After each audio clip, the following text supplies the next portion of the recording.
आज हम पढ़ेंगे होम विज़िट के बारे में। मतलब होम विज़िट क्या होता है, कब कब किया जाता है और किस किस व्यक्ति के लिए ये लाभदायक होता है, ये आज हम पढ़ेंगे। ठीक है, तो आज हमारा टॉपिक है होम विज़िट का। ठीक है गाइस, तो हम पढ़ते हैं होम विज़िट। होम विज़िट का मतलब होता है गृह मुलाकात। मतलब होम विज़िट का मतलब होता है गृह मुलाकात।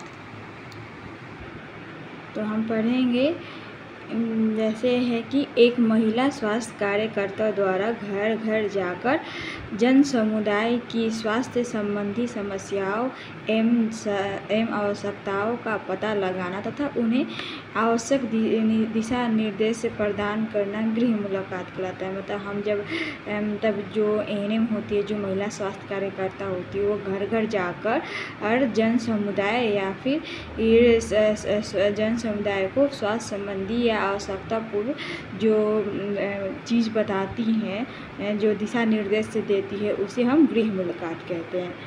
गृह मुलाकात को सामुदायिक स्वास्थ्य सेवाओं की रीढ़ की हड्डी माना जाता है। मतलब जो सामुदायिक जो गृह मुलाकात होता है वो सामुदायिक स्वास्थ्य सेवाओं का रीढ़ की हड्डी माना जाता है। इसे मेन फोकस माना जाता है, क्योंकि होम विजिट करके ही हमें लोगों के प्रॉब्लम्स के बारे में, लोगों के दिक्कत के बारे में पता कर पाते हैं और लोगों को क्या परेशानी है, कौन सी गर्भवती महिला है, कौन से बीमारी फैल रही है, ये सब के बारे में हम जानकारी होम विजिट से ही पता कर पाते हैं। नेक्स्ट है गृह मुलाकात। गृह मुलाकात में महिला स्वास्थ्य कार्यकर्ता को घरेलू वातावरण परिस्थिति का प्रत्यक्ष रूप से अवलोकन करने का अवसर प्रदान करती है। मतलब गृह मुलाकात जब वो करती है तो घरेलू वातावरणीय परिस्थिति प्रत्यक्ष रूप से मतलब वो जांच पड़ताल करती है कि हाँ, इस घर में कौन कौन रहते हैं, गर्भवती महिला है कि नहीं है, कितने बच्चे हैं, या फिर कोई नई बीमारी तो नहीं है, या फिर किसी को टीबी तो नहीं है, ये सब हम जानकारी प्राप्त करते हैं। गृह मुलाकात पूर्ण नियोजन मतलब प्री प्लान और सुसंगठित मतलब वेल ऑर्गेनाइज होनी चाहिए। मतलब जो गृह मुलाकात हम करते हैं वो प्री प्लान मतलब पहले से सोची समझी गई हो कि हाँ, मुझे इस गांव में आज होम विजिट करना चाहिए, इस घर में जाना चाहिए, और सुसंगठित मतलब वेल ऑर्गेनाइज होना चाहिए। नेक्स्ट है गृह मुलाकात के क्रियान्वयन के दौरान अधिक आवश्यक वाले तथा जोखिम युक्त लोगों को प्राथमिकता दी जाती है। उदाहरण तौर पर गर्भवती माताएं, नवजात शिशु, वृद्ध लोग, बीमार व्यक्ति आदि। तो मैंने आपको पहले ही बताया है कि गृह मुलाकात किस किस चीज़ के लिए ज़रूरी है। तो ये ज़्यादातर जोखिम वर्ग में जो आते हैं पेशेंट या फिर व्यक्ति, उसके लिए होते हैं। जैसे गर्भवती महिलाएं हो गई, जैसे प्रेग्नेंट लेडी हो गए, तो हम उनको एंटीनेटल केयर, पोस्टनेटल केयर, मतलब पोस्टनेटल केयर, एंटीनेटल केयर सब प्रोवाइड करते हैं। उसको वैक्सीनेशन करवाते हैं। नवजात शिशु हैं तो उसका हम जांच करते हैं, पोषण का जांच करते हैं, ब्रेस्ट फीडिंग करा रही है, मदर की नहीं करा रही है, ये सब जांच करते हैं। अगर वृद्ध व्यक्ति है तो उसको हम सरकार की तरफ से जो भी उनको लाभ मिलते हैं उनको देते हैं, या फिर बीमार व्यक्ति है तो हम उन्हें हॉस्पिटल में जो सुविधाएं मिलती है वो दिलवाते हैं। गृह मुलाकात में लचीलापन होना चाहिए, अर्थात इसकी योजना इस तरह की जानी चाहिए ताकि रोग अथवा परिवार की आवश्यकता उसमें अंतिम समय पर भी परिवर्तन किया सकता है। मतलब गृह मुलाकात एक ऐसा मतलब होना चाहिए कि ऐसा ना हो कि हम सबको एक ही सुविधा देते हैं, ऐसा नहीं हो। वो ऐसा हो कि हम ऐसे में सबको सुविधा दे सकते हैं। ऐसा सुविधा हो कि हम बड़े को भी दे सकते हैं, बूढ़ों को भी दे सकते हैं, गर्भवती महिलाओं के अलग हो, नवजात शिशु के लिए अलग हो, बीमार व्यक्ति के लिए अलग हो, ऐसी सुविधा हो। इसलिए गृह मुलाकात लिखा है गृह मुलाकात में लचीलापन होना चाहिए, अर्थात इसकी योजना इस तरह की जानी चाहिए ताकि रोग अथवा परिवार को आवश्यकता अनुसार उसके अंतिम समय में परिवर्तन किया जा सके। मतलब सिचुएशन के हिसाब से उसे परिवर्तन मतलब चेंज किया जा सके। नेक्स्ट है जैसे गृह मुलाकात के दौरान मूल्यांकन, मतलब गृह मुलाकात के दौरान भी हम मूल्यांकन कर सकते हैं। गृह मूल्यांकन के दौरान रोगी अथवा परिवार को प्रदान की जाने वाली स्वास्थ्य सेवा एवं प्रभाविता की जांच करना एवं मूल्यांकन इवैल्यूएशन करना कहलाती है। मतलब जो गृह मुलाकात करते हैं उसमें हम रोगी अथवा परिवार के पे प्रदान की गई स्वास्थ्य सेवाओं को प्रभावी जांच एवं मूल्यांकन कर सकते हैं।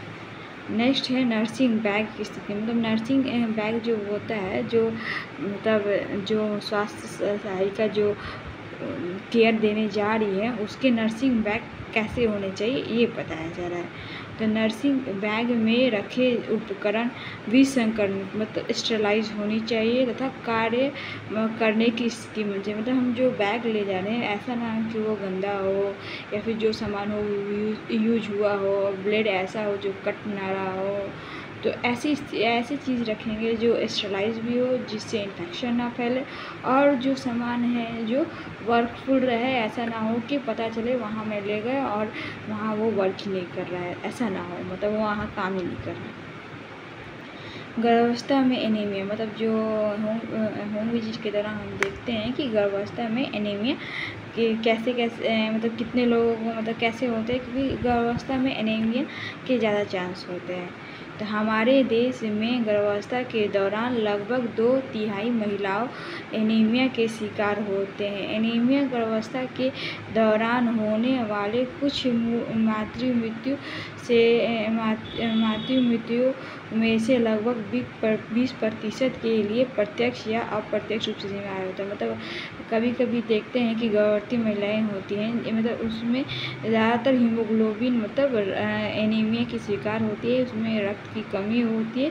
कभी कभी जब होता है कि वो एंटीपार्टम हेमरेज या फिर पोस्टपार्टम हेमरेज भी होता है तो उस समय भी ये मृत्यु का कारण बन सकती हैं, क्योंकि उसमें भी ब्लड का लॉस होता है जिससे पेशेंट एनीमिक हो जाते हैं, एनीमिया में चले जाते हैं। तो वही लिखा है कि मातृ मृत्यु में से लगभग 20% के लिए प्रत्यक्ष एवं अप्रत्यक्ष रूप से जिम्मेदार होती है। मतलब वो कैसे भी करके वो जिम्मेदार हो जाती है, क्योंकि वो हीमोग्लोबिन में कम होता है, जिससे मतलब ब्लड उसमें कम होता है, जिससे एनीमिया की वो शिकार हो जाती है।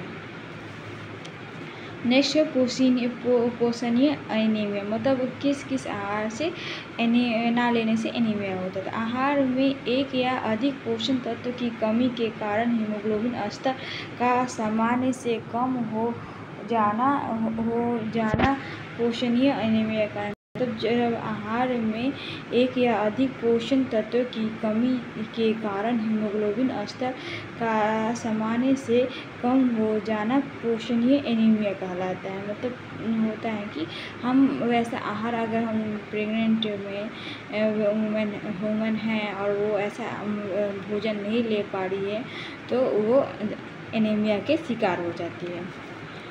आयोडीन की कमी एंड ग्वाइटर, आहार में आयोडीन की कमी से गलकंड या घेंघा नामक रोग हो जाता है। इस रोग में गले में पाई जाने वाली थायराइड ग्रंथि का आकार अत्यधिक बढ़ जाता है। मतलब आयोडीन की कमी से हमारे गलकंड या ग्वाइटर नामक बीमारी होती है, जो हमारे गले में जो हमारे ऐसा गला होता है, गला में ऐसे थायराइड ग्रंथि पाई जाती है, इसमें सूजन आ जाता है और इसका आकार बढ़ जाता है। इसका आकार बढ़ने से हमारे आयोडीन की कमी से हो जाता है।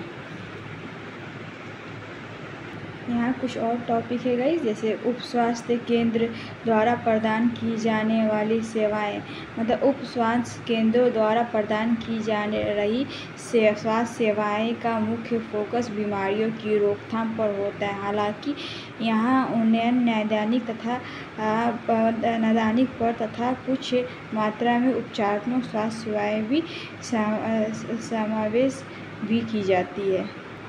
प्राथमिक स्वास्थ्य मतलब बेहतर प्राथमिक स्वास्थ्य देखभाल प्रदान करने के उद्देश्य से मैदानी इलाकों में 30,000 की जनसंख्या पे प्राथमिक स्वास्थ्य केंद्र स्थानीय किया जाता है। पहाड़ी तथा जनजातीय क्षेत्रों में यह जनसंख्या 20,000 में होती है।